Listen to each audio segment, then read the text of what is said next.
గ్రంథం నుంచి ప్రకటన గ్రంథం 1వ అధ్యాయం 10వ వచనం చదువుకుందాం. పరిశుద్ధాత్ముడా మీరు మాతో మాట్లాడు. ప్రకటన గ్రంథం 1వ అధ్యాయం 10వ వచనం చదువుతారు ఎవరన్నా? Thank you. ప్రభువు దినమందు ఏ వసుడు? ఆత్మవసుడనై ఉండగా పూరధ్వని వంటి గొప్ప స్వరము వ్రాసి ఎఫెసీ, పెర్గమా, తుయతైరా, సార్దిస్, ఫిలదెల్ఫియా, లవోదికయ 7 సంఘములకు వ్రాసి పంపమని చెప్పాడు. అందరూ నా వైపు చూడండి. ప్రభువు దినమందు నేను ఆత్మవశుడై ఉండగాని యోహాను గారు చెప్తున్నారు. యోహాను గారు యేసుక్రీస్తు యొక్క శిష్యుడు, అపోస్తులుడు. బైబిల్ యోహాన్లు చాలా మంది ఉన్నారు. బాప్తిస్మం ఇచ్చే యోహాను, అపోస్తులైన యోహాను ప్రత్యేకంగా కనిపిస్తారు. అపోస్తులైన యోహానుకున్న పవర్ ఏంటంటే, ఇతను చంపుదామని నూనె కళాయిలో వేసి పడేసి చంపేసిన డొమేషన్ చక్రవర్తి కాలంలో పడేస్తే చనిపోలే. అతను నూనె కళాయి తీస్తే ఒళ్ళు కూడా బొబ్బలక్కల. ఏ మనిషిరా బాబు అనుకొని ఇతన్ని మనుషుల్లో ఉంచితే కాదని ఒక ద్వీపంలోకి తీసుకెళ్ళిపోయి చుట్టూ నీళ్ళు ఉన్న ప్రదేశంలో పడేసిన టైంలో ప్రభువు దినమందు అతను మోకరించాడు. అందరూ చెప్పండి, ఏ దినము? ప్రభువు దినం అంటే ఏ దినం తెలుసా? ఆదివారాన్ని ప్రభు దినం అంటారు. ఆదివారం ఎందుకు సంఘం కూడుకుంటుందో తెలుసా? ఆదివారం కుటుంబంతో కలిసి మందిరానికి రావాలి. ఏ ఆదివారం రక్షణ పొందిన తర్వాత నువ్వు మందిరం మానటానికి వీల్లేదు. ఏ బల్లారాధన నువ్వు కోల్పోవటానికి వీల్లేదు. అది ప్రభు దినం. ఒకప్పుడు విశ్రాంతి దినం అని పాత నిబంధనలో దేవుడు శనివారాన్ని పెట్టినా అది 7వ రోజు కిందకు వచ్చింది. కానీ మొదటి రోజు యేసుక్రీస్తు చనిపోయి తిరిగి లేవటం ద్వారా పునరుద్ధాన దినాన్ని ఆయన హెచ్చించాడు. ఈ పునరుద్ధాన దినము మనమందరము కూడుకోవాలి దేవుని సన్నిధిలో. పునరుద్ధాన దినం ఆదివారం అంటే ఆదివారం అనండి. అంటే దేవుడు సృష్టిని సృష్టించిన మొదటి రోజు, దేవుడు వెలుగును కలిగించిన మొదటి రోజు, పెంతెకోస్తు దినమున పరిశుద్ధాత్మ దేవుడు దిగి వచ్చిన రోజు ఆదివారం. That is the power of Sunday. Hallelujah. ఈ ఆదివారం రోజు ఏం జరిగిందంటే ఈయన ప్రార్థన చేయడం ప్రారంభించాడు. మీ అందరికీ చెప్తున్నా, ఏ ఆదివారం ప్రార్థన మానారనుకోండి పరలోకంలో దేవుడు ఆబ్సెంట్ వేస్తాడు. ఒక బుక్ ఉంటుంది పరలోకం. జీవితంలో మీకు ఒక సాక్ష్యం మిగిలింది పరలోకంలో. ఏంటి తెలుసా? మీరు నిలబడినప్పుడు చెప్పాలి, నేను రక్షించబడిన తర్వాత ఇంతవరకు నేను మా చర్చి మానలేదండి ఆదివారం అనే సాక్ష్యం కోసం దేవుడు ఎదురు చూస్తున్నాడు.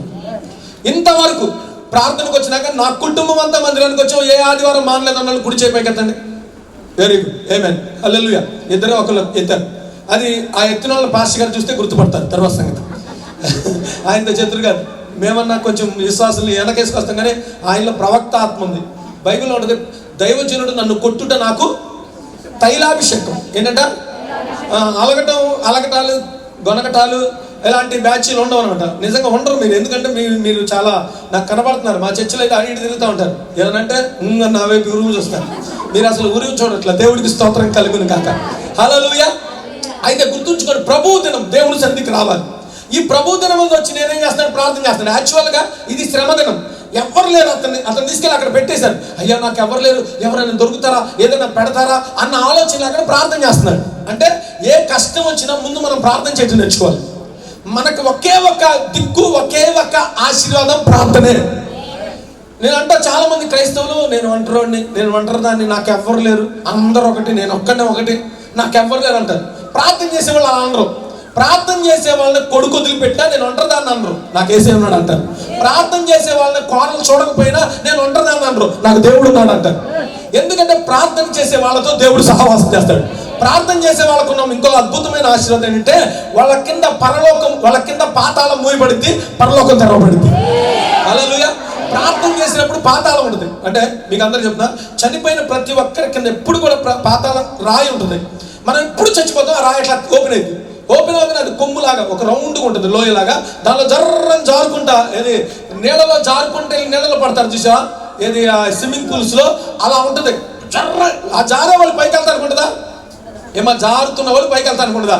ఇంకా లేదు, జారుకుంటూ వెళ్ళిపోతాం. వెళ్ళే కొద్ది చీకటి కనిపించింది, చీకటి దుర్వాసన, ఆ భయంకరమైన వేడి, మంటలు. ఏసీలో కూర్చున్న వాళ్ళు కూడా తట్టుకోలేదంత వేడి, మంటలు చెవు కాలిపోతూ ఉంటుంది, చెవుకి అన్ని పెడతా ఉంటుంది కేకలు, కన్ను కాలిపోయి గుడ్లు పగిలిపోతూ ఉంటాయి, కళ్ళు కనబడుతుంది. అదే పాతాళం.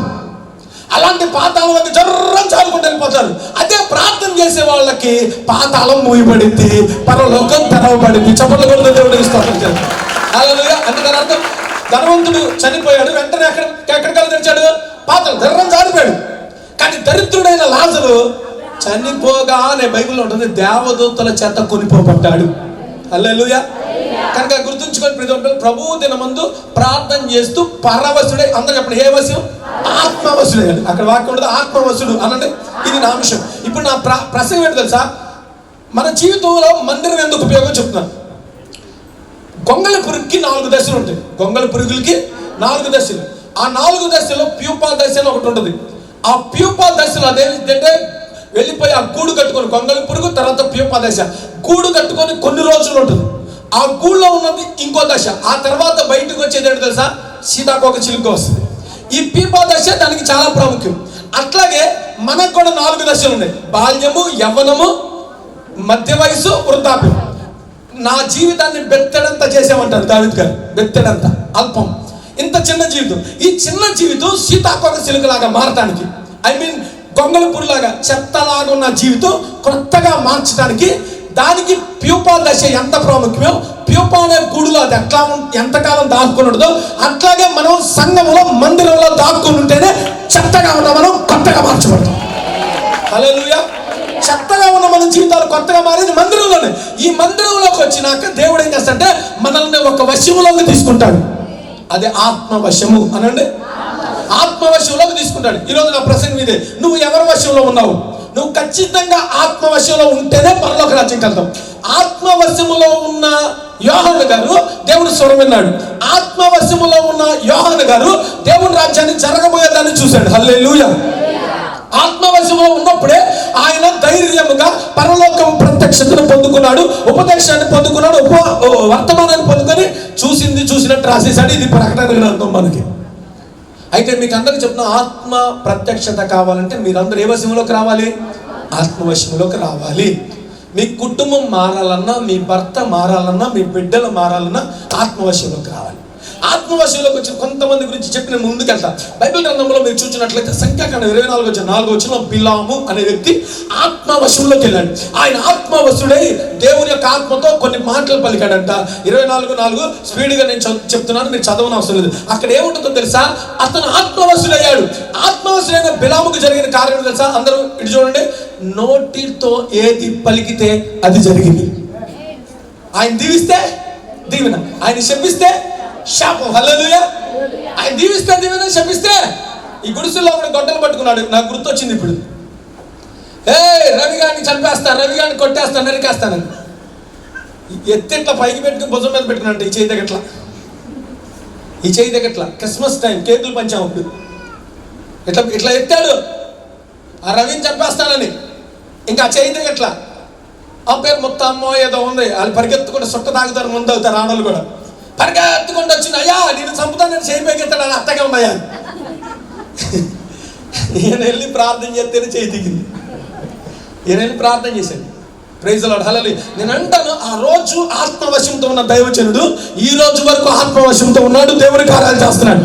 ఆయన పలికింది నెరవేరింది. నువ్వు పలికింది నెరవేరాలంటే ఆత్మవశంలోకి వెళ్ళాలి.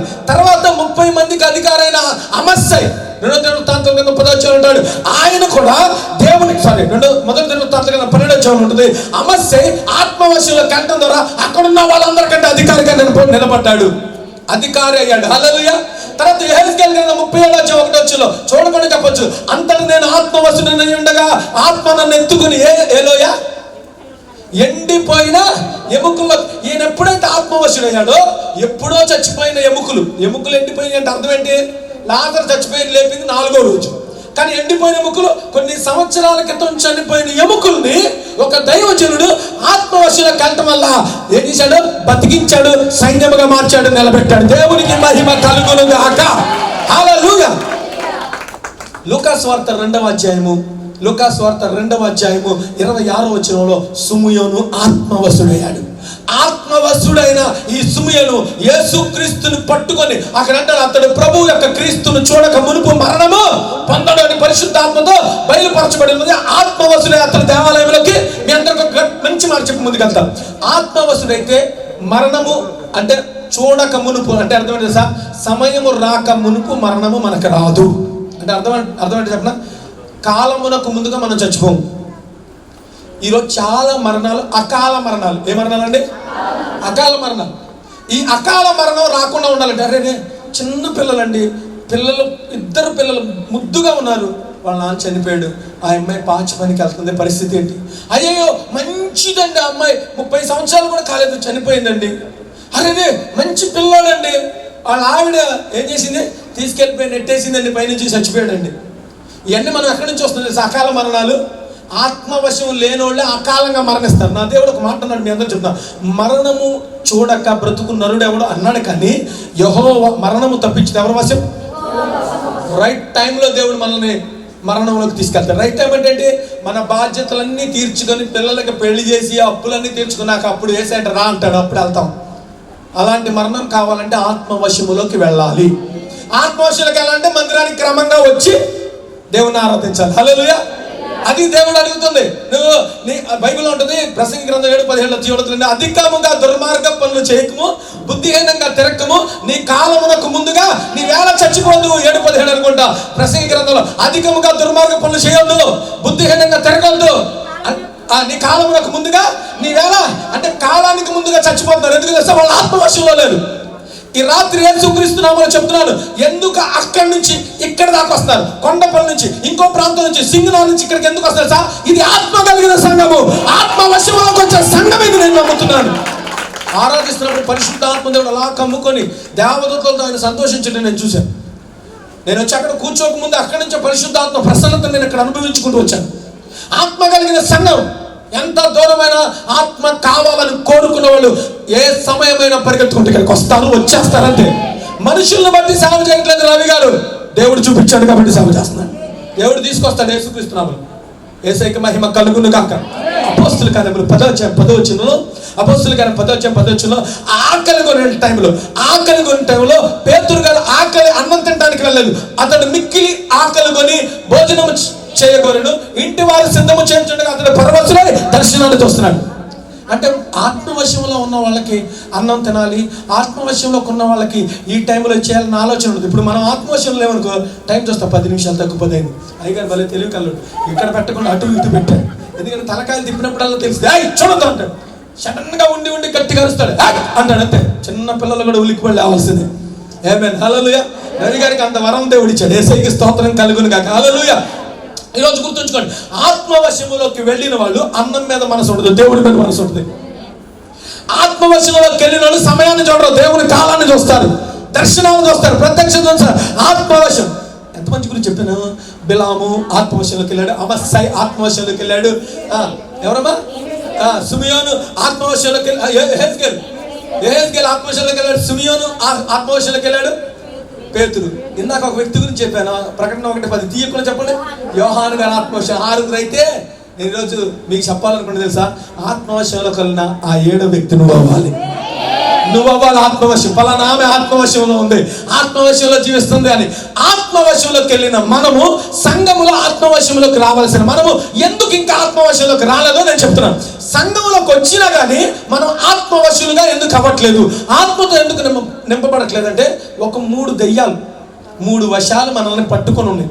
అవి మంచి యూట్యూబ్లో వచ్చి పెడుతున్నారు కదా, వశీకరణ చేయబడును వశీకరణ చేయబడు ఏమండి, ఇలాంటివన్నీ చూస్తాయి. అట్లాగా కొన్ని వశాల్లో ఉన్నాం మనం. ఈరోజు నువ్వు ఎవరి చేతిలో ఉన్నావు? ఆత్మవశంలో ఉండాలంటే దైవజనులు. ఇప్పుడు సంఘానికి కాపరి రవి గారు ఇక్కడ నిలబడ్డారని తెలుసా, పరిశుద్ధాత్మతో నింపబడి మాట్లాడతాడు, నింపబడి నిలబడతాడు. మూడు కంట్రోల్ నిన్ను వెయిట్ చేస్తున్నాయి. అర్థమయ్యేటట్టు చెప్తాను. మన ఇంట్లో టీవీ ఉంది, టీవీ ఆన్ చేయాలంటే మన చేతులకి ఏమి రావాలి? రిమోట్లో ఆన్ చేస్తే ఏమైంది? నువ్వు ఈ టీవీ చూడాలంటే ఈ టీవీ, మా టీవీ చూడాలంటే మా టీవీ, ఏ టీవీ చూడాలన్నా ఇప్పుడు ఏసీ వేయాలన్నా రిమోట్లోనే ఉంది. కొంతమంది రిమోట్ వేరే వాళ్ళ చేతిలో ఉంటుంది. మీ రిమోట్ ఎక్కడ ఉంది నేను అడుగుతున్నాను. మీ రిమోట్ ఎక్కడ ఉండాలి సార్? దైవజనుడి చేతిలో ఉండాలి. గట్టిగా ఆమేన్ అనలా? అదే మీ రిమోట్ దైవజనుడి చేతిలో ఉండాలి. కానీ దైవజనుడి చేతిలో ఎందుకు లేదు? దైవజనుల నుంచి పరిశుద్ధాత్మ దేవునితో మాట్లాడుతుంటే ఆత్మవశంలో ఎందుకు లేదు సార్? 3 వశాలు. నెంబర్ 1 గుండెల్లో పెట్టుకోండి. కొంతమంది సొంత వశంలో ఉన్నారు. సొంత ఆలోచనలతో ఉన్న వారిని పరిశుద్ధాత్మ దేవుడు నడిపించలేడు, నడిపించడు కూడా. సంఘములకు వచ్చినాక సొంత ఆలోచన పోవాలి, శరీరం చావాలి. ఒక అత్త కోడలు గొడవ అనుకో, అత్త దగ్గరికి వెళ్ళాం, అమ్మ ఎందుకమ్మా గొడవడేది? నేను చాలా మంచిది అన్నయ్య గారు, నేను ఎలాంటి అత్తని, నేను కాబట్టి నా కోడలు ఏమనట్లేదు అంటది. ఆమె దృష్టికి ఆమె మంచిది. ఇప్పుడు కోడల దగ్గరికి వెళ్ళి, అమ్మ ఏంటమ్మా అంటే, నేను చాలా మంచిది అన్నయ్య గారు, నేను కాబట్టి పెడుతున్నా మా అత్తకే. అందరు అత్తలు ఎలా ఉన్నారో అందరు కోడలు అట్లా చేస్తున్నారు అత్తనే అని ఏమంటారు అంటే ఏమో దృష్టిలో ఏమో కరెక్ట్, ఆయన దృష్టిలో ఇదే సొంత వశం. సొంత వశం లేని వాళ్ళు ఆత్మవశంలో ఉండడం చేస్తారు. అత్తమా సారీ అత్తమా పాస్టర్ గారు తప్పకుండా మేము ఐక్యత కలిగి ఉంటాం అని చెప్తారు. ఈరోజు చాలా మంది సంఘములో దైవజనుడు మాట వినట్లేదు, ఆత్మదేవుని యొక్క మాట వినట్లేదు. కారణం ఏంటంటే సొంత వశంలో ఉన్నారు. అందరికీ అప్పుడు సొంత వశం అనండి. అది కొంతమంది సెల్ ఫోన్ వశంలో ఉన్నారు. దీన్ని ఏమంటారంటే తమ్మంటారు. పింఛన్ ఇవ్వాలంటే ఇది పడాలి, కొంతమందికి పడట్ల ముసలి వాళ్ళకి. సెల్ ఫోన్ చూసి యవనస్తులకి చాలా మందికి 15 సంవత్సరాల తర్వాత ఈ తమ్మరిగిపోద్ది. ఎందుకంటే ఒకటే తిప్పటం, రీల్స్ మీద రీల్స్, రీల్స్ మీద రీల్స్. అర్ధరాత్రి అయితే కొంతమంది దుప్పటి కప్పుకొని గుడ్ల గొప్పలాగా చూస్తూ ఉంటారు.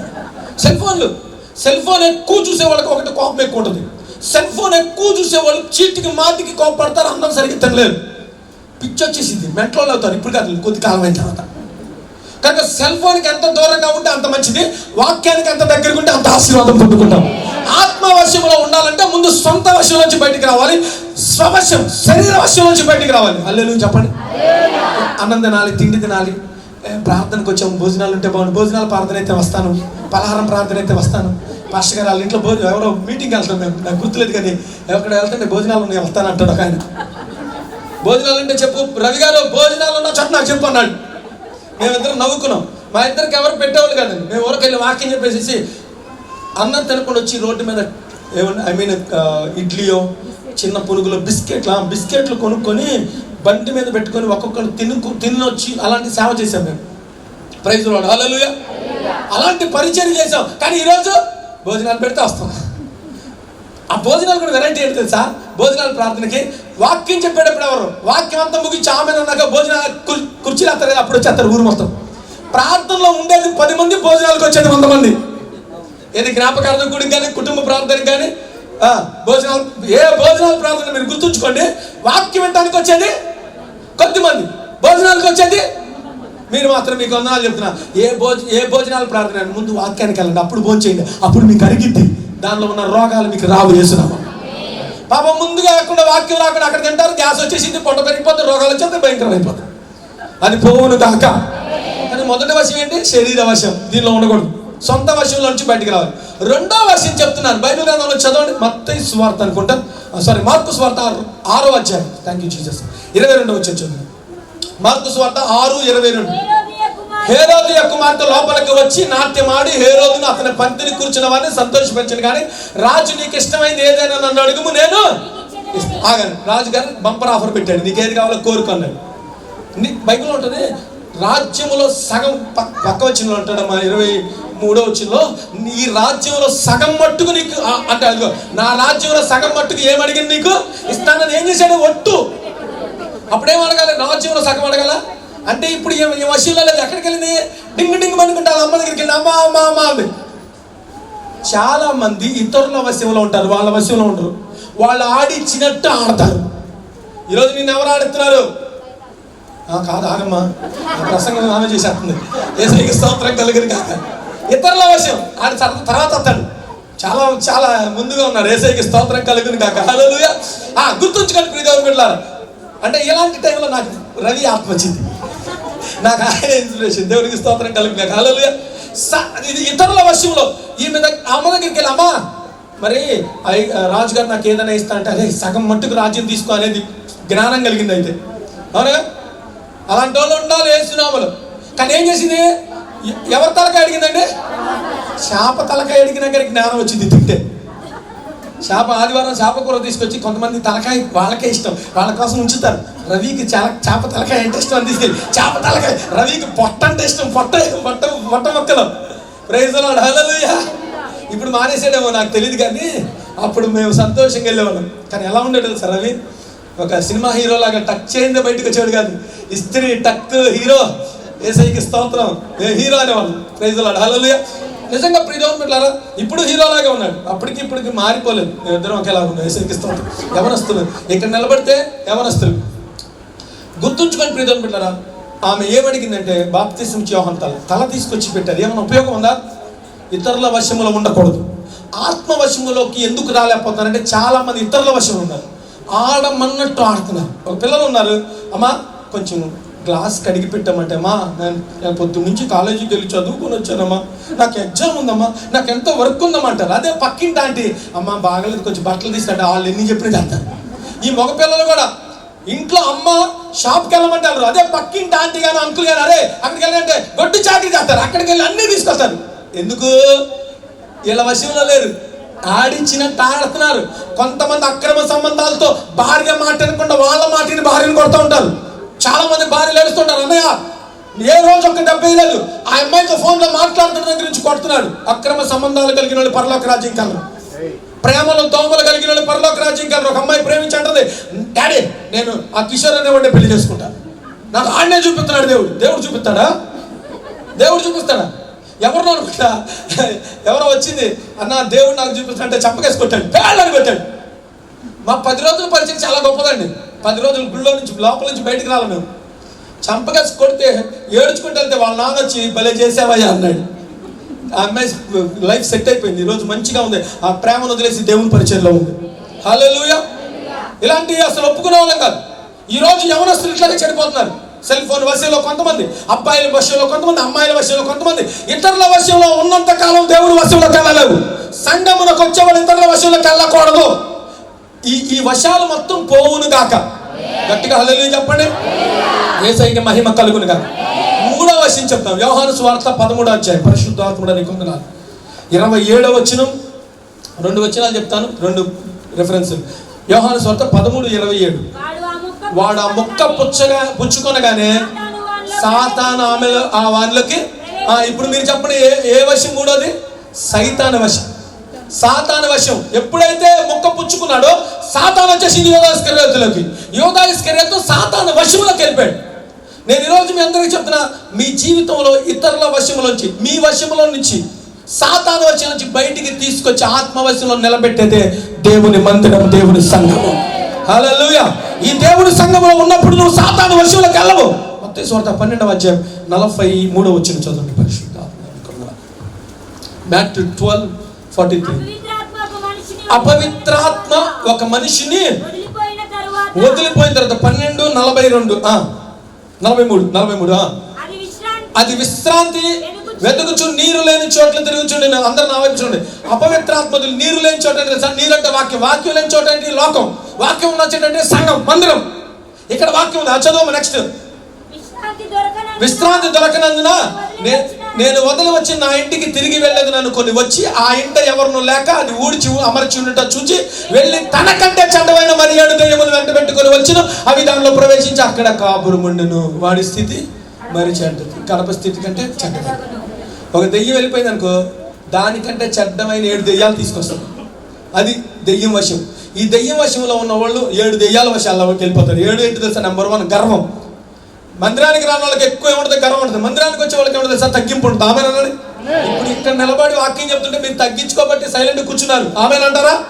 ఇది దేవుడు వాక్యం ద్వారా దేవుడు ఇచ్చాడు. ఈ నీరున్న చోటకి సైతాన్ రాడు. హల్లెలూయా. ఒకటి గర్వం, పొగరుబోత్తనం. కొంతమందికి 10th క్లాస్ పాస్ అయితే చాలు కుమ్ములు వచ్చేస్తాయి, హై హీల్స్ వచ్చేస్తాయి. అమ్మా నాన్న అనేవాళ్ళు మా డాడీ డాడా నన్ను గుండె దడా అన్నట్టు డాడా అంట. మామీ మామూ అన్నారు. ఏం స్టైల్గా మాట్లాడతారు తెలుసా? ఒక పిల్ల పాట పాడుతుందండి ఈ మధ్య, 10th క్లాస్ పాస్ అయింది. ఆ పిల్ల అచ్చమైన తెలుగు పిల్ల. అమ్మాయి నా ఛాయ కలవ కథ మొత్తం మార్చగలవు. ఏదో అమెరికా వాళ్ళు వచ్చి మాట్లాడినట్లు. Praise Lord. హల్లెలూయా. రవి నేను ఒక చర్చికి వెళ్ళాం. ఆ చర్చికి వెళ్తే ఆ చర్చిలో పిల్లలు పాట పాడుతున్నారు.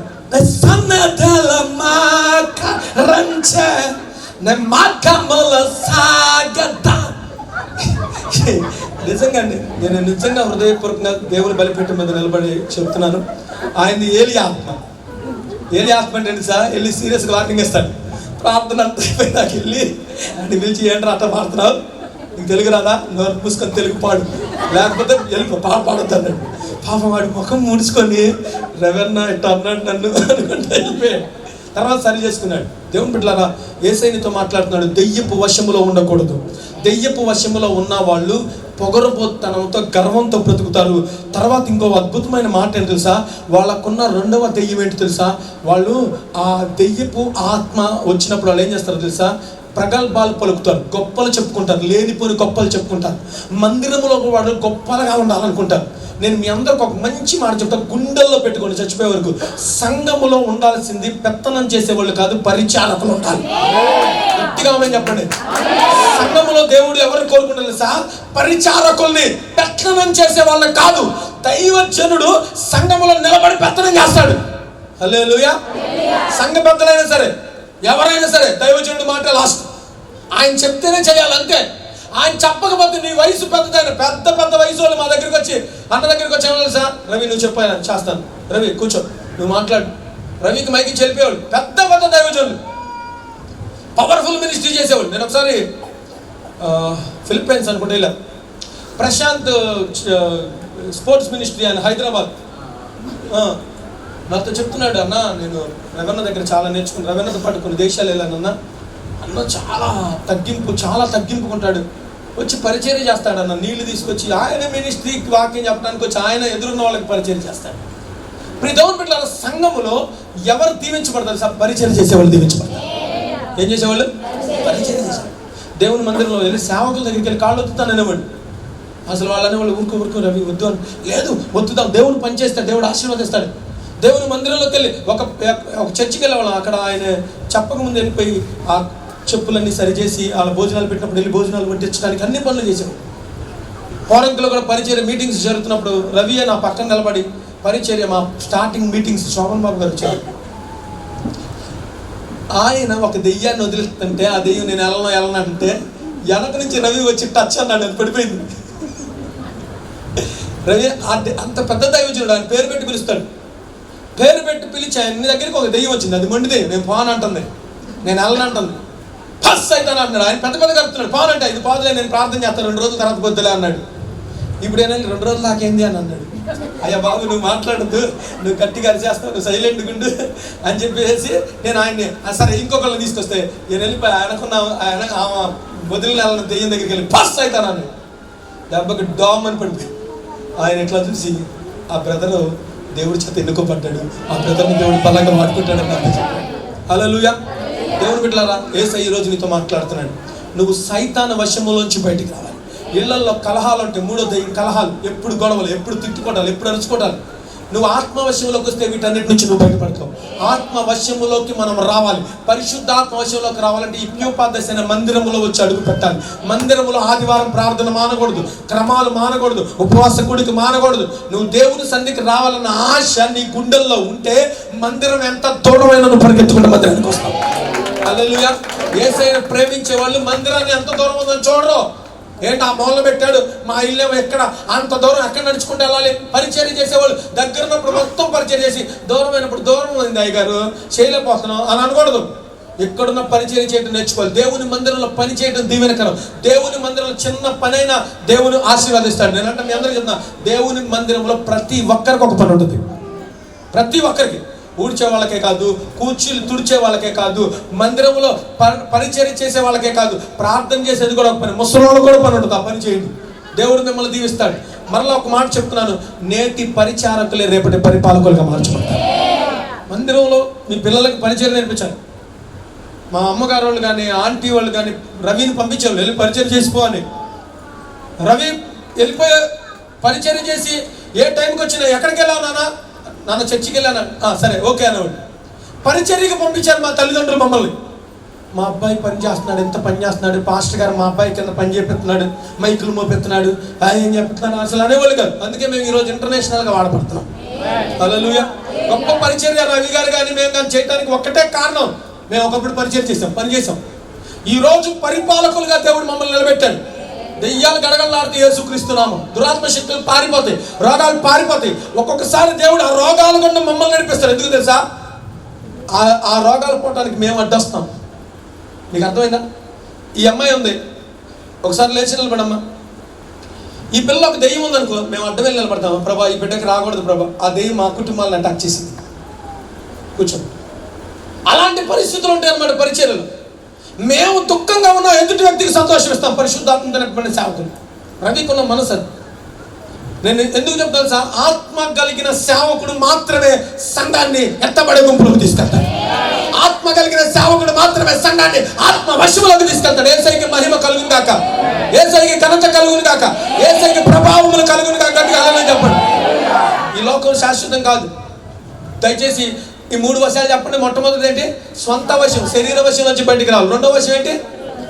ఇతరుల వశం నుంచి బయటికి రండి. ఎవరైనా ఆడుతున్నారో, ఎవరైనా సంఘ కాపరి గురించి, ఇతరుల సంఘం గురించి చెప్తారో, ఆ సంఘంలో ఆ పక్కన వాళ్ళు మంచోళ్ళు కాదు, వీళ్ళు మంచోళ్ళు కాదు. సంఘం అంటే ఒకటి, బాడీ అన్నారు, బాడీ ఆఫ్ క్రైస్ట్ అన్నారు. ఒకటే, వీళ్ళంతా ఒకటే. వాళ్ళ వైపు చూసి వాళ్ళకంటే గొప్పగా ఉండాలి. ఈరోజు చీర వేసుకొచ్చింది, ఆమె కంటే చీర మంచిది నేను వేసుకురావాలి. ఏమో నాకు కొంతమంది బ్యాచ్ ఉంటారు, బాగా ఫ్రెండ్షిప్ ఉన్నప్పుడు వచ్చి పక్కన కూర్చుంటారు. చెడిందంటే ఏమి ఎక్కడ కూర్చుంటే ఆమె అక్కడ కూర్చుంటుంది, తెలిసిపోద్ది. ఎప్పుడు వీళ్ళు కలిసి ఉండే వాళ్ళు ఏంటి దూరం కూర్చున్నారని పాస్టర్ గారికి అర్థమైపోద్ది. అసలు వివేచన ఎక్కువగా, అవునా కదండి? ఏంటి వీళ్ళు ఎక్కడ అని. అది ఇతరుల వశం. ఇతరుల వశం నుంచి ఎక్కడికి వెళ్తారు? ప్రమోషన్ అయ్యి సైతాన్ వశం. ఢిల్లీల వశంలోకి వెళ్ళిన సంసోను తన యొక్క మతిని పోగొట్టుకున్నాడు. ఎందుకు తెలుసా? 3 సార్లు హత్యా ప్రయత్నం అడుగుతుంది. నిన్ను చంపాలంటే ఏం చేయాలి చూసారా? ఒక దైవజనుడిని చంపడానికి ప్లాన్ ఆయన దగ్గర నుంచి తీసుకుంటుంది. ప్లాన్ ఆయన, నీ బలం దేనిలో ఉంది? మొదటిసారి చెప్పింది 7 అల్లికలు జడ. ఆఫ్రికన్ చేస్తారు చూసారు, నైజీరియా వాళ్ళు. 7 అల్లికలు జడేస్తే నా ప్రాణం పోతుంటే 7 అల్లికలు జడేసి సంసోను వస్త్రం లేచాడు. అమ్మో జడేసావు, నేను చెప్పగానే వేసావు, వాళ్ళని పిలిచావా అంటే నన్ను నువ్వు చంపుతున్నావు అనాలా? కొంతమందికి బానిసలు అయిపోతారు. వాళ్ళు ఏది ఇచ్చేసినా వాళ్ళు చంపుతున్నా కానీ వెళ్ళిపోతారు అంతే. 10th క్లాస్ చదువుకున్నప్పుడు ఒక అమ్మాయి అక్కడ ప్రేమించిందంట. ప్రేమిస్తే ఏం జరిగింది? వాళ్ళ నాన్నలు కొట్టేసి పెళ్లి చేశారు. ఇప్పుడు 2 పిల్లలు. ఇప్పుడు ఏం జరిగింది సార్? పూర్వ విద్యార్థుల సమ్మేళనం అని ఒక సైతాన్ కార్యం పెట్టారు వాళ్ళు. ఏ విద్యార్థుల సమ్మేళనం? పూర్వ విద్యార్థుల సమ్మేళనం. ఇప్పుడు వీళ్ళందరూ 10th క్లాస్ వాళ్ళు కలుసుకున్నారు. హాయ్, నువ్వేం చేస్తావు? నేను లాయర్ని. నువ్వేం చేస్తావు? నేను డాక్టర్ని. అట్లా ఈ పిల్లలు ఎవరు కలుసుకుంది? మాజీ ఎక్స్ని కలుసుకుంది. మాట్లాడుకున్నారు. మళ్ళీ ఫోన్లు స్టార్ట్ అయ్యారు. చిన్న పిల్లలిద్దరికి పెరుగన్నంలో విషం పెట్టి చంపేసేసి ఆయనతో పాటు వెళ్ళిపోయింది. అమ్మ అన్నావు తెలుసా? ఆడెవడో ప్రియుడు పెళ్లి చేసుకున్నవాడు మీ ఆయన్ని తీసుకురాని హనీమూన్ కని తీసుకెళ్ళి మన కొండ మీద నుంచి నెట్టి పడేలా. ఈ మధ్య ఇతరుల వశంలోకి వెళ్తే ఇక సైతాన్ వశాలు ఇవన్నీ. సైతాన్ ఈ ఆలోచనలు చెప్తాడు. ఒక భార్య భర్తలు కూర్చొని సరదాగా మాట్లాడుకున్నారు. మా భర్త ఎంత మంచివాడు అనుకుంటుంది. ఇడేం చేశాడు? ఫోన్ రాగానే చెవులో బర్డ్స్ పెట్టుకొని ఉన్నాడు. ఫోన్ రాగానే బేబీ అంత అవతల నుంచి. బేబీ అనగానే ఏంటంటే సార్ చెప్పండి సార్ అంటాడు. సార్ చెప్పండి సార్ అంటే, బేబీ ఈరోజు నువ్వు నాతో పాటు కాఫీకి రావాలి, నాతోనే ఉండాలంటే సార్ వర్క్ ఉన్నా సార్ ఆఫీస్లో వస్తాను సార్ అంటున్నాడు. పక్కన ఎవరున్నారు? హోమ్ మినిస్టర్ ఉంది, భార్య ఉంది. కవరింగ్ అనమాట. కవరింగ్లు ఎక్కువ కాలం నిలవయ్యా అమ్మ, కవరింగ్లు ఎక్కువ కాలం నిలవనే నిలవ. క్లెన్జింగే నిలిచింది అంటే కడిగేయాలంటే. కవర్ చేసింది ఎప్పటికైనా. ఇప్పుడు నేనున్నా ఇక్కడ మరొక కవర్ చేస్తే ఏమైంది? ఎప్పటికైనా అదే కడిగేశానంటే పోద్ది. హల్లెలూయా. అంటుంది బేబీ నువ్వు రా బేబీ వచ్చేస్తున్నా, ఈరోజు కొంచెం లేట్గా ఇంటికి వెళ్ళాలి. లేట్గా వర్క్ ఉంటుందా సార్ అన్నాడు నేను అని చెప్పి ఆమె పెట్టేసింది. వెనకాడ పెట్టేసి బడ్ తీసి బడ్ బాక్స్లో పెట్టాడు. ఇంకో బాట ఎక్కడ ఉంది అని ఇటు చూశాడు. చూసేసారు ఇలా అంటే వైరల్ అయిందిలేండి. ఇప్పుడు ఏసైకి స్తోత్రం. ఇప్పుడు ఎలా ఉంటుంది మనోడి కార్యక్రమం? దున్నుడే. ఏసై పొలం దున్నినట్టు తినేసింది. ఈపు నాకంటే చాలా అవ్వలేదు దున్నబడి. నువ్వు ఏసైది ఆడి దున్నబడి ఏ రోజైనా దొరికిపోతాం. నేను మీకు ఒక మాట చెప్తాను, పాపాన్ని ఎక్కువ కాలం దాచలేవు, అక్రమ సంబంధాలు ఎక్కువ కాలం దాచలేవు, ఫోన్లలో ఎవరితో మాట్లాడుతున్నా ఎక్కువ కాలం దాచలేవు. ఈసారి పాస్టర్ గారికి ఒక విషయం చెప్తాను, మీకు ఒక సీక్రెట్ చెప్తాను. 2 సంవత్సరాల క్రితం డిలీట్ చేసిన ప్రతి దాన్ని చూపించే ఒక యాప్ వచ్చింది, నీకు చెప్తా. సంఘంలో అందరు ఫోన్లు తీసుకో, ఆ యాప్ నీకు చెప్తా. ఈ 2 సంవత్సరాల నుంచి వాళ్ళు ఏమేమి చూశారో మొత్తం నీకు తెలిసిపోతుంది. ఇస్తారా? మీరు కాదమ్మా, మగవాళ్ళు ఇస్తారా? వద్దు పాస్టర్ గారు, మీరు వద్దులే పాస్టర్ గారు, ఏం వద్దులే పాస్టర్ గారు అంటే డిలీట్ చేసేసి కూడా వస్తాయి. ఆ యాప్ వచ్చింది. ఎవరన్నా వచ్చి నన్ను అడుగుతారేమో. నిజంగా రియల్లీ వచ్చింది. ఈరోజు మీ అందరికి చెప్తున్నాను, ప్రియదేవుని బిడ్డలారా, ఏదైనా ఒకరోజు దొరికిపోతాం. ఈరోజు సీక్రెట్గా చేయొచ్చు, రేపు పెద్ద ఆకాశమైన తెర మీద చూపిస్తాడు ఈ బతుకంతా. నన్ను ఎవరు చూడట్లేదు అనుకున్నావు, దేవుడు చూస్తున్నాడు. నేను కూర్చుండుట లేచుట నువ్వు చూస్తున్నావు, నేను నడిచినను తిరిగినను నువ్వు నన్ను చూస్తున్నావు. నీ తల వెంట్రుకలు లెక్కించాలి. ఎన్ని తల వెంట్రుకలు ఊడిపోతుంటే అయ్యో తల వెంట్రుకలు ఊడిపోతున్నాయి ఎట్లా అని ఫోన్లో ఇగో ఈ క్రీమ్ వాడితే తల వెంట్రుకలు వస్తాయని బుక్ చేసేసుకున్నాం, ఆర్డర్ చేసేసుకున్నాం. అమ్మా ఇది వాడితేనంట వెంట్రుకలు నల్లగా వస్తాయని బుక్ చేసుకున్నాం. అమ్మ ఇది వాడితే ఎక్కడున్న బ్లాక్ స్పాట్స్ తెల్లగా అవుతాయని బుక్ చేసేసుకున్నారు. అర్థమవుతుందా ప్రియమైన పిల్లరా? వెంట్రుకలు ఊడిపోతుంటే అంత భయంకరం. కానీ నీ ఊడిన తల వెంట్రుకలు కూడా దేవుడు లెక్కిస్తున్నాడు, నీ మాటలు లెక్కిస్తున్నాడు, నీ తలంపులు లెక్కిస్తున్నాడు. ఇంత లెక్క కలిగిన జీవితం దేవుడు ఇస్తే మనకి దేవుడు అంటే లెక్కలేదు, ప్రార్థన అంటే లెక్కలేదు, దైవజనుడు అంటే లెక్కలేదు. 7 గంటలకు ప్రార్థన అంటే 8కి వచ్చేయాలంతే. నాతో అన్నాడు 8ంటికి రా అన్నాడు. ఫస్ట్ 7 గంటలకు అన్నాడు. 7 గంటలకు వస్తే ఏం చేయండి నేను అన్నా. మన ఇద్దరు మాట్లాడుకుందాం అబ్బా అన్నాడు. సరే 7:30కి రా, 7:30కి వస్తాలే అన్న. సరే 7:30కి వచ్చి అని అన్నాడు. తర్వాత మళ్ళీ ఫోన్ చేశాడు, నీకు రూట్ మ్యాప్ పెట్టానంటే 8ంటికి వస్తానులే అన్న. సరే 8ంటికి రా, కరెక్ట్గా 8ంటికి ఎక్కడ ఉన్నా. టైం అంటే టైం. మేము నేర్చుకున్నది అది, మా సిస్టమేటిక్ ఒకటే. మేము నేర్చుకున్నది నాకు రవి నేర్పించింది 2 మాటలు నేర్పించాడు. సంఘంలో ఒకటి క్రమశిక్షణ, సిస్టమేటిక్, క్రమం. 2వది రెస్పాన్సిబిలిటీ. అంటే సంఘం మీద ప్రేమ కలిగి ఉండు అన్నాడు. ఒకటి నువ్వు క్రమంగా ఉండు, మనుషులు వచ్చిన రాకపోయినా ఆ టైంకి వెళ్ళిపో. నువ్వు మనుషులు కొద్దు. ఇప్పుడు గోడలకు చెప్పు అన్నాడు చూసా, అది నాకు ఫస్ట్ చెప్పిన మాట. గోడలకు చెప్పుకో, నువ్వు డ్రమ్ము కొట్టుకో, గోడలు వింటారు, పరిగెత్తుకుంటూ వస్తారు జనాలు. హల్లెలూయా. దేవుని బిడ్డలారా, మీ అందరికీ ఒక మాట చెప్పి నేను ముగిస్తున్నాను. మనం దేవుని రాజ్యానికి వెళ్ళాలంటే ఇతరుల వశం నుంచి, సైతాన్ వశం నుంచి, సొంత వశం నుంచి బయటికి రావాలి. ఒక 4 పిల్లలు లేచినప్పుడు ఒక చిన్న మాట 2 నిమిషాల్లో చెప్పి ముగిస్తా. 4 మాత్రమే. ఇట్లా వరుసగా నుంచి ఉన్నాను. దగ్గరికి రండి, దగ్గరికి రండి. రైట్, నువ్వు ఇక్కడ ఉండు, నువ్వు ఇక్కడ ఉండు, నువ్వు ఆ కింద ఉండు, నువ్వు ఆ కింద ఉండు. ప్రతి ఒక్కరికి 4 భార్యలు ఉంటారు. ప్రతి ఒక్కరికి నేను చెప్పిన దానిగా గుర్తుంటుంది. ఫస్ట్ ఫస్ట్ భార్య, కానీ నేను అంత పట్టించుకోలేదు, ఇష్టం లేదు. 2వ భార్య, ఈ భార్యతో ఎక్కువ మాట్లాడతాడు. 3వ భార్య, ఈ భార్యని చాలా అందమైంది, వైట్ సూపర్ కలర్, దాచుకుంటాడు, చాలా దాచుకుంటాడు. అక్కడ కింద ఉంది, పైకి రమ్మ. ఈయన 4వ భార్య, లాస్ట్లో కదా. ఈయనంటే అంత ఇష్టం. ఈయనకి ఈ 4వ భార్యకి సెల్ ఫోన్లో పిన్ను, డబ్బులు, ATM పిన్ను అన్నీ చెప్పేశాను. ఈయనకు అన్నీ తెలుసు, అంత ప్రేమ. ఈయనకేం చెప్పాను, ఈయన చాలా అందంగా ఉన్నాడు కదా, దాచుకుంటాడు, బంగారంలాగా చూసుకుంటాడు. ఈయన కొంచెం ఎక్కువసేపు మాట్లాడతాడు, బాగా మాట్లాడితే ఆదరణ వచ్చింది, మాట్లాడతాడు. ఈయన సన్నగా ఉన్నాడు, చిన్నగా ఉన్నాడు, చేసి వద్దు అన్నట్టు. ఇప్పుడు నేను చచ్చిపోతున్నా, మీరే నాలో ఉండి చూడండి. నేను చనిపోతున్నా. నేను చనిపోయేటప్పుడు నేను బాగా ప్రేమించిన నా భార్య దగ్గరికి వచ్చాను. ఏ భార్య? 4వ భార్య దగ్గరికి వచ్చాను. నేను చచ్చిపోతున్నాను, చావులోకి వెళ్తాను, నాతో కలిసి వస్తావా అని అడిగా. అప్పుడు ఆ భార్య ఏం చెప్పింది తెలుసా? ఏముందండి, నేనంతా నీకు డబ్బులు ఇచ్చాను, నీకు నా అన్నీ ఇచ్చేసాను, నువ్వంటే నాకు ఇష్టం, అయినా రావా?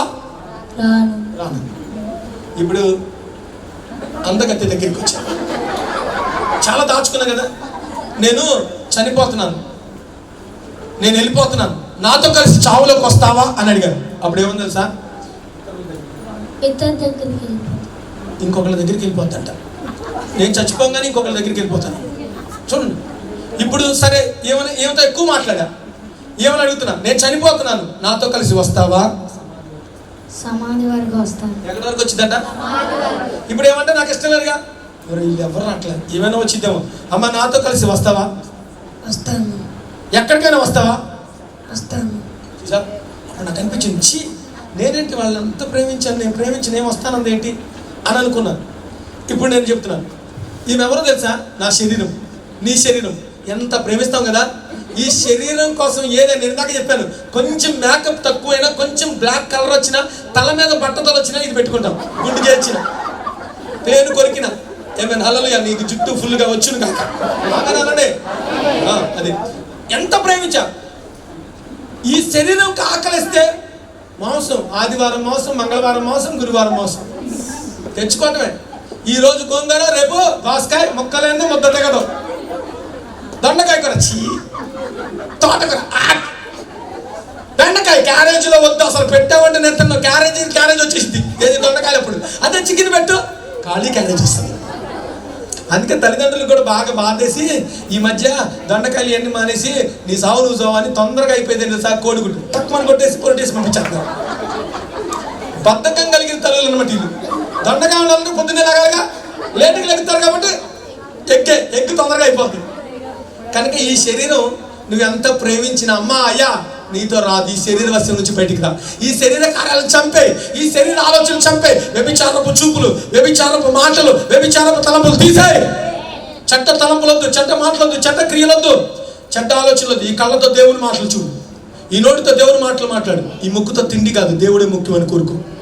ఈ చెవులతో దేవుని మాటలు ఎక్కువ. ఆత్మ సంగములతో చెప్పే మాట చెవిగలవాడు.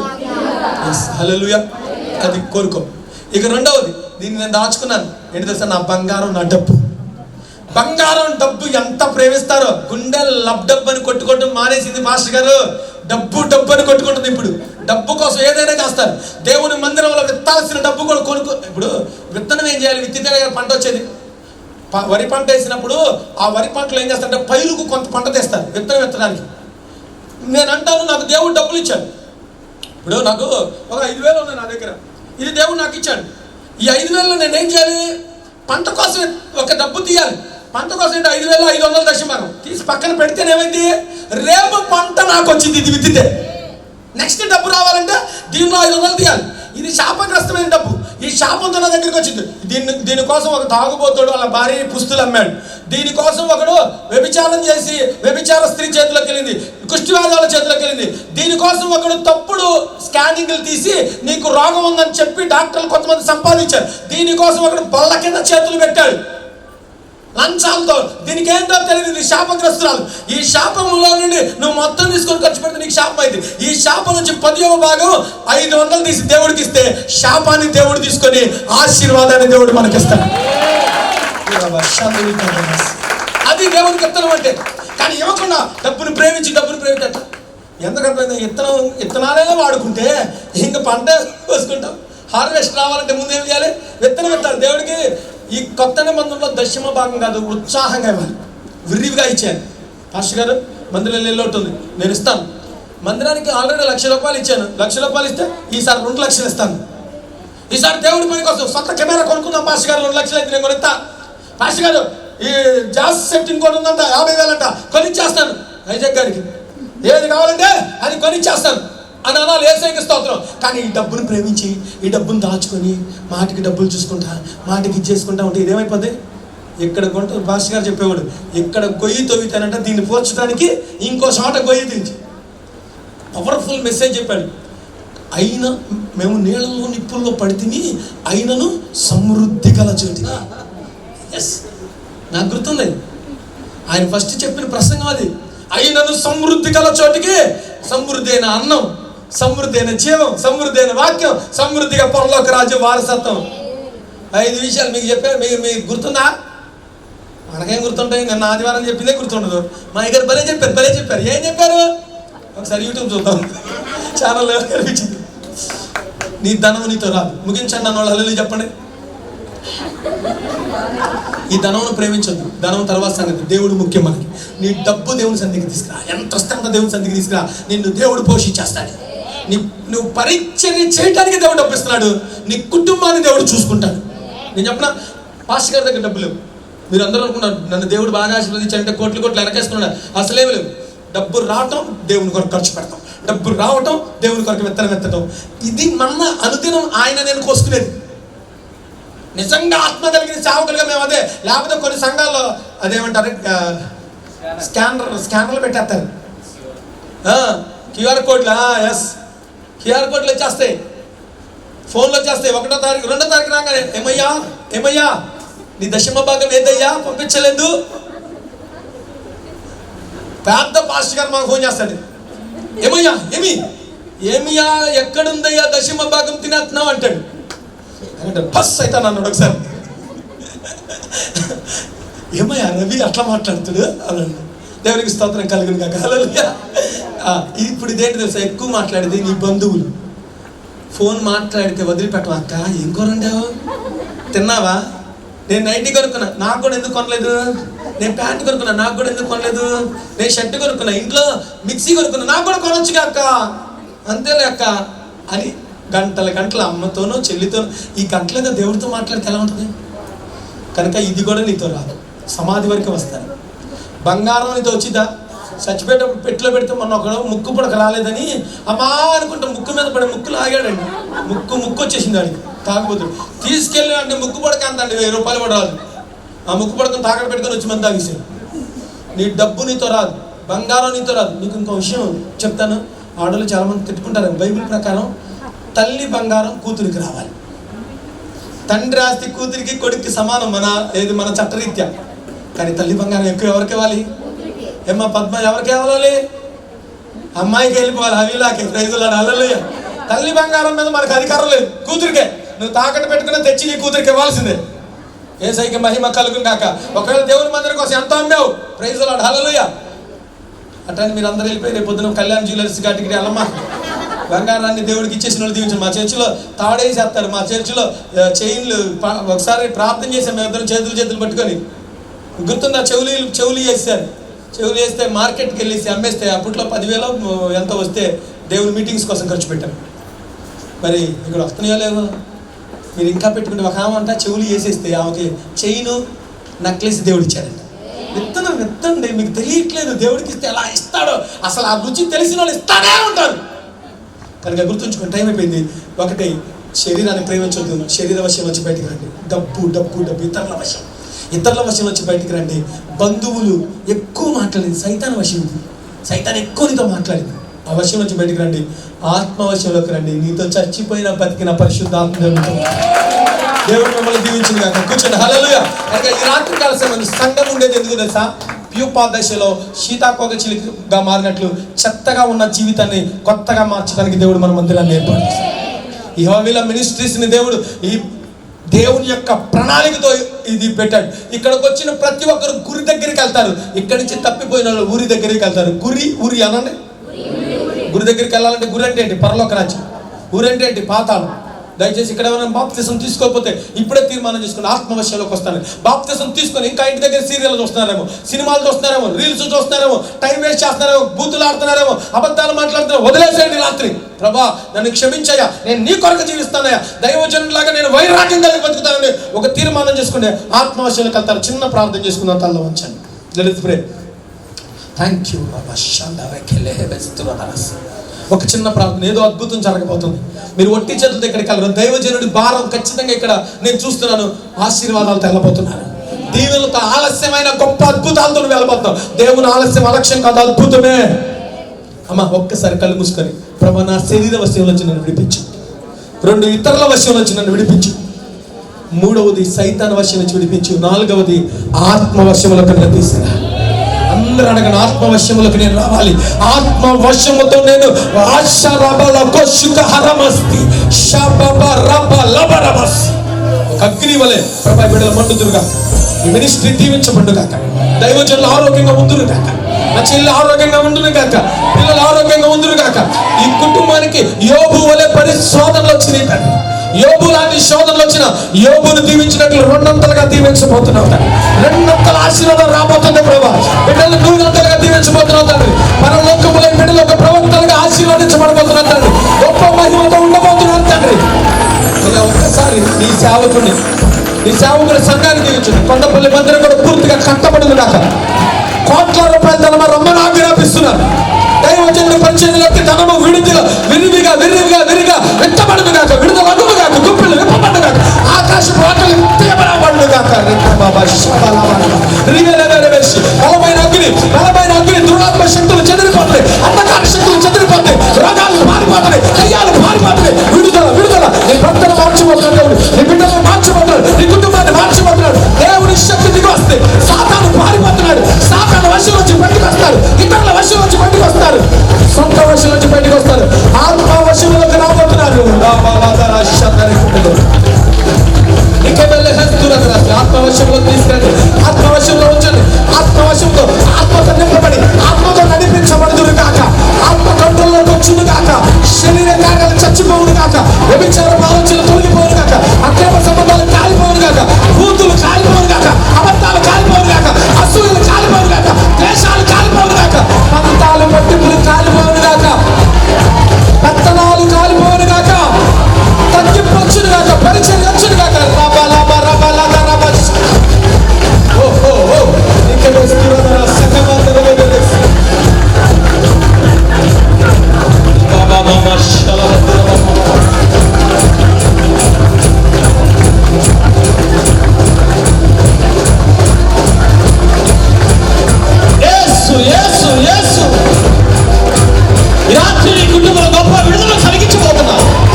తండ్రివైనా బమా తండ్రివి పరమ తండ్రివి తండ్రివైనా నా దైవమా తండ్రివి పరమ తండ్రివి ఘన మహిమా ప్రభావములు ఎప్పటికీ నీకేనయ్యా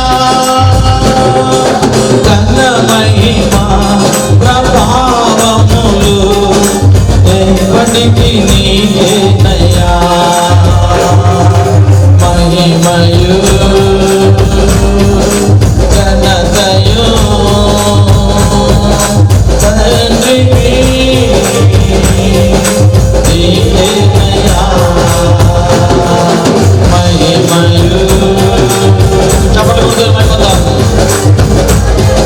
రాత్రి దేవుని అభిషేకం ద్వారా కార్యాలు జరిగించబోతున్నాడు నా దేవుడు నీకేనయ్యా నన్ను ఎంతో ప్రేమించుచు సిలువపై బలి అయితివే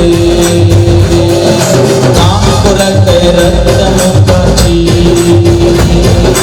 కలకము కడిగితివే పుట్టక ముందే మెరుగుపరచి నీ కొరకై బ్రతకాలని పుట్టక ముందే మెరుగుపరచి నీ కొరకై బ్రతకాలని ఆరాధన నీవే అనుదినము నీవే పుట్టక ముందే మెరుగుపరచి నీ కొరకై బ్రతకాలని చదవండి బిగ్గరగా పుట్టక ముందే మెరుగుపరచి నీ కొరకై బ్రతకాలని ఆరాధన నీవే అనుదినము నీవే శరీరమను తెరను చిచ్చి నూతన మార్గం తెరచితివి శరీరమను తెరను చిచ్చి నూతన మార్గం తెరచితివి అతి పరిశుద్ధ స్థలమునకు ప్రవేశించే ధైర్యం కలిగినది అతి పరిశుద్ధ స్థలమునకు ప్రవేశించే ధైర్యం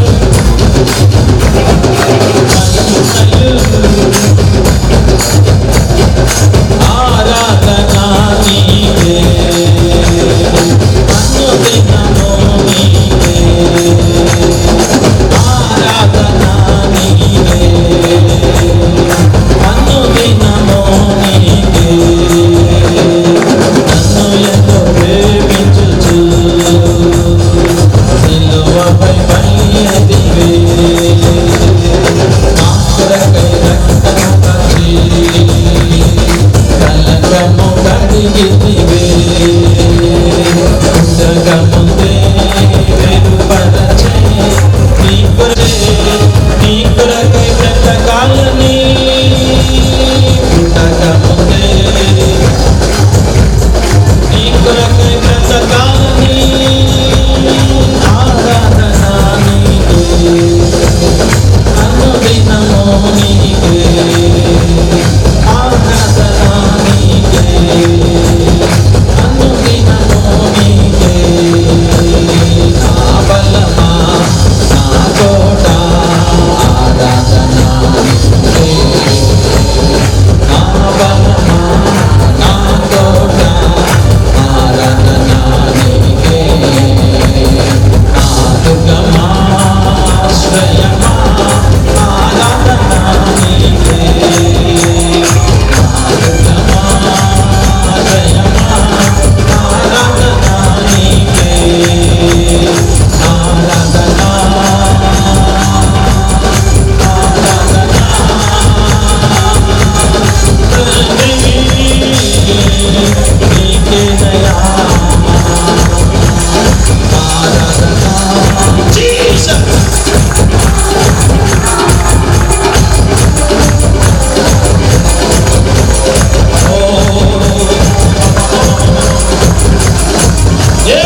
తీర్మానం చేద్దామే. రాత్రి సంఘంలో ఉండవలసింది పరిచారకులు.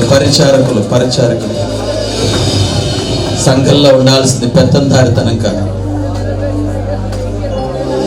ఆత్మవశుడైన వాడు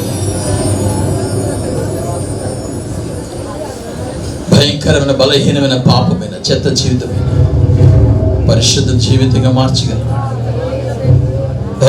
ఆత్మవశుడైండుగా నా దేవుడు ఎండిపోయిన ఎముకలను బ్రతకమని మాట్లాడమంటున్నాడు. మాట్లాడు నోరు తెరిచి. ఎక్కడ ఎండిపోయిందో నీ కుటుంబం, ఎక్కడ బలహీనమైపోయిందో నీ కుటుంబం, ఎక్కడ ఆర్థికంగా బలహీనమయ్యో, ఏ రోగం నిన్ను బలహీనం చేస్తావు, మాట్లాడు. నన్ను జీవింపచేయి, తిరిగి మరలా మొత్తం నీటి వాసన చేత బ్రతుకున్నట్లుగా జీవించినట్లు మరలా నీ కుటుంబాన్ని నిలబెట్టబోతున్నాడు ఆయన. మరలా కట్టబోతున్నాడు. తిరిగి మరలా పచ్చగా నిలబెట్టబోతున్నాడు ఆయన.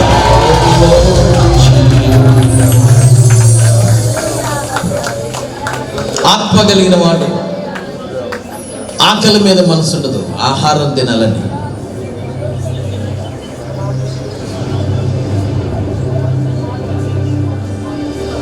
సమయాన్ని ఆత్మవశుడై చూస్తున్నాడు. అయ్యా నా రక్షకుడు నేను చూచాను, సమాధానంతో నేను వెళ్ళాను. మన జీవిత ప్రయాణం, కుటుంబ ప్రయాణం, ఈ లోకమనే యాత్ర ప్రయాణం సమాధానంతో ప్రారంభమై సమాధానంతో ముగించబడాలి. కలవరాలతో కాదు, కలవరాల మధ్యలో కాదు.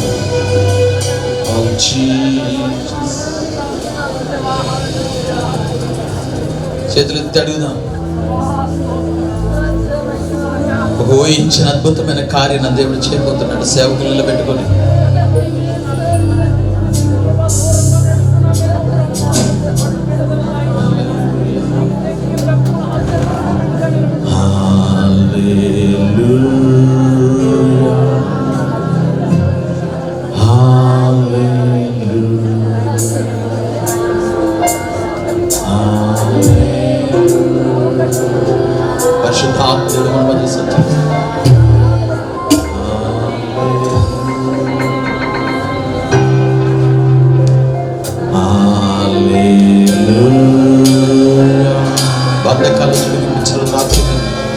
నీ హృదయాన్ని సమాధానంతో ఒక చల్లని స్పర్శ నిన్ను తాకుతుంది.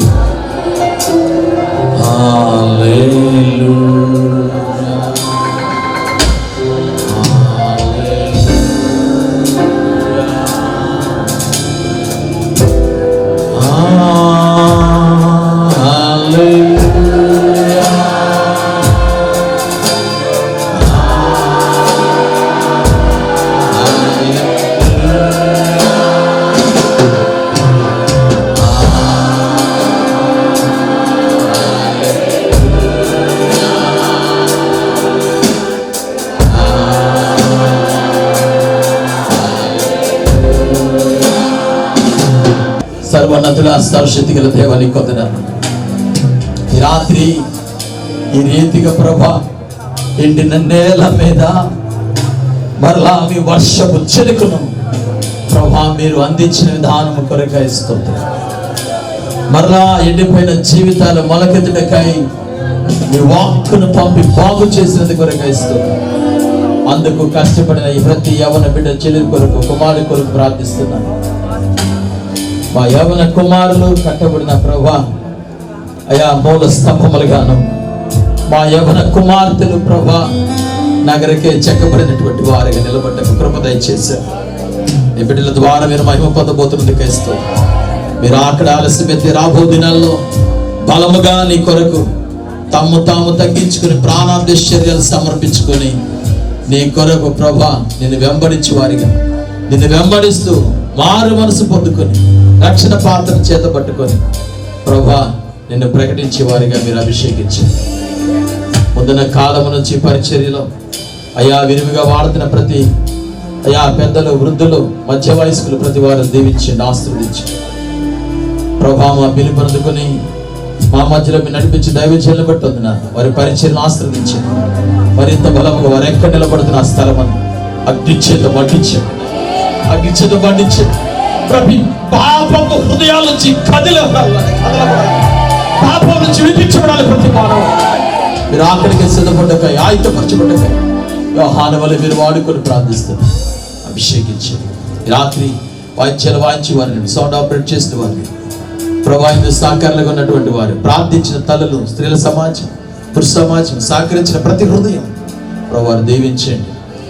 ఇంకనూ అనేకమైనటువంటి బలమైనటువంటి ఆయన నీ కొరకు మేము పనులు చేయటకు తగిన ఆలోచనలు అందించి నడిపించుకుని యేసు నామములో అడుగుచున్నాను తండ్రి. ఆమేన్.